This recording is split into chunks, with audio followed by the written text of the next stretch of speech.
అందరికి నమస్కారము. కష్టపడే గుణం ఉన్న వాళ్ళకి అన్నిటిలో ఫలితం వస్తుంది అంటుంటారు. నేను చాలా సార్లు కూడా విన్నాను. కష్టపడకుండా ఏది కూడా రాదు వాస్తవమా? కానీ కష్టపడుతున్న వారికి ఎంతమందికి ఫలితం బాగుంటుంది? ఒక కష్టము చూస్తున్న వారు సుమారు 1-2 సంవత్సరాల మధ్య వరకు కష్టపడుతున్నారు అంటే, అది పెద్దగా మనము జాతకాన్ని ఆపాదించకూడదు.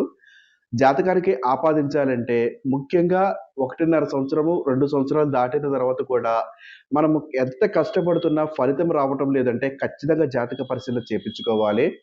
మన కష్టము గుమ్మడికాయ అంత ఉంటే అదృష్టము ఆవగింజంతైనా ఉండాలి అంటారు. అది నిజము.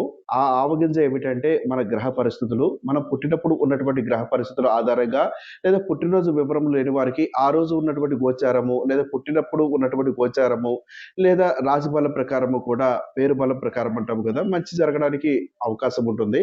జాతక పరిశీలన చేపించుకోవాలి అనుకున్న వారు మా మొబైల్ నంబర్ 9494962192 ఈ నంబర్‌ని కూడా సంప్రదించవచ్చు. కష్టపడుతున్నాము అంటే కుదరదు. కష్టంతో పాటు మంచి కూడా జరగడానికి అవకాశం ఉండాలి. కాబట్టి జాతక పరిశీలన కొరకు సంప్రదించాలి అనుకున్న వారు మా మొబైల్ నంబర్ 9494962192 ఈ నంబర్‌ను సంప్రదించండి.